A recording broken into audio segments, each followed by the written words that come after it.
بسم اللہ الرحمن الرحیم عن عبداللہ بن عمرو رضی اللہ تعالی عنہ انہ قال یا رسول اللہ اخبرنی عن الجہاد۔ عبداللہ بن عمر رضی اللہ تعالی عنہما سے روایت ہے، فرماتے ہیں میں نے عرض کیا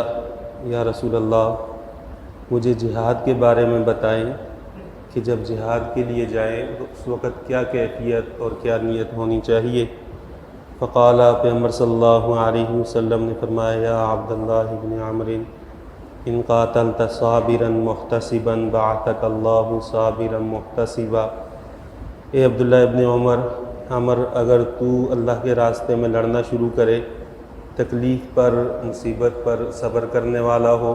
اور دل میں یہ نیت ہو کہ اس کے بدلے میں اللہ مجھے ثواب دے گا، بعثک اللہ صابرا محتسبا، جب تو شہید ہو جائے گا تو اس کے بعد اللہ تعالیٰ تجھے جب اٹھائے گا تو اس وقت تیرے لیے وہی ثواب ہوگا جو صابر شخص کے لیے ہوتا ہے، جو اللہ سے اچھی امید رکھتے ہوئے نیک نیتی کے ساتھ جہاد کرتا ہے، یعنی اس میں کوئی دنیاوی غرض شامل نہیں ہوتی۔ وَإِن قَاتَلْتَ مُرَائِيًا مُكَاثِرًا، اور اگر تو نے جہاد کیا، لڑائی میں شریک ہوا اور تیرے دل کی حالت یہ ہے کہ تو لوگوں کو دکھانا چاہتا ہے کہ میں کتنا دلیر ہوں اور ریاکاری کرنا چاہتا ہے، اور اس کے ساتھ ساتھ کثرت مال مطلوب ہے کہ مال غنیمت آئے گا تو اس میں میرا حصہ نکلے گا، تو اس نیت سے اگر تو لڑنے میں شریک ہوتا ہے تو بعثک اللہ مراعیا مکاثرا، اللہ جب تجھے لوگوں کے سامنے اٹھائے گا تو اس وقت تیرے بارے میں بتا دیا جائے گا کہ یہ بندہ ریاکار تھا، یہ مال و دولت کی کثرت کے لیے جہاد کرتا رہا۔ یا عبداللہ ابن عمر علی ای حال قاتلت او قتلت، اے عبداللہ ابن عمر یاد رکھو جس حالت میں قتال کرو گے یا جس حالت میں شہید کیے جاؤ گے تو بعثک اللہ علی تلک الحال، اللہ اسی حالت پہ تجھے اٹھائے گا۔ یہ روایت امام ابو داؤد رحمہ اللہ نے نقل کی ہے۔ اس حدیث کا مفاد اور خلاصہ یہ ہے کہ جہاد جیسی بڑی عبادت جس کو ذروۃ سنامہ الجہاد فی سبیل اللہ حدیث میں کہا گیا ہے کہ دین اسلام کو بلند کرنے والی چیز اگر کوئی ہے تو وہ جہاد ہے، کہ دنیا میں اگر اسلام کا، مسلمانوں کا رعب اور مسلمانوں کی شان و شوکت دکھانے کی کوئی چیز ہے تو وہ جہاد ہے۔ اس کے بارے میں فرمایا کہ اگر نیت ٹھیک نہیں ہوگی تو اللہ کے ہاں کوئی اجر و ثواب نہیں، اگر اس میں ریاکاری مقصود ہوگی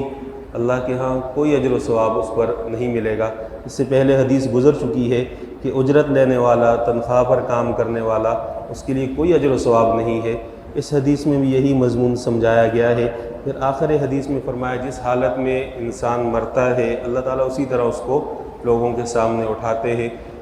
دوسری روایت میں ہے انکم تموتون کما تعیشون،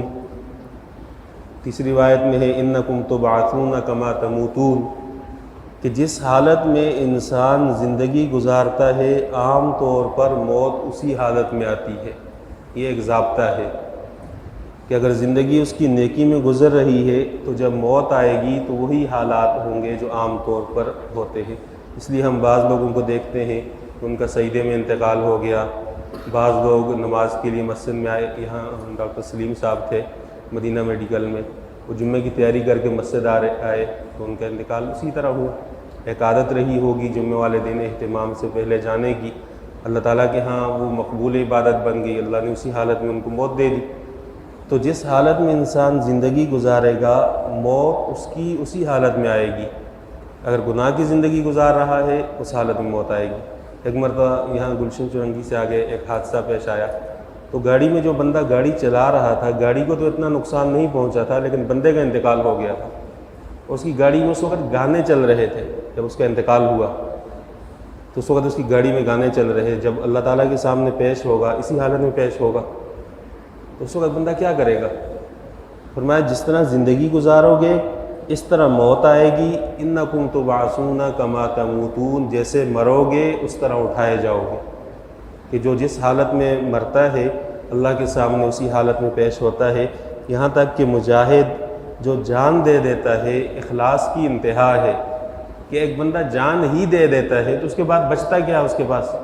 فرمایا اگر اس کی بھی نیت عبادت میں ٹھیک نہیں ہوگی تو اللہ تعالیٰ وہ نیت بھی لوگوں پر آشکارا کریں گے کہ اس بندے کی نیت ٹھیک نہیں تھی، اس کی عبادت اللہ کے ہاں مقبول نہیں ہے۔ اللہ تعالیٰ سے دعا ہے دین اسلام پر عمل کرنے کی توفیق عطا فرمائے۔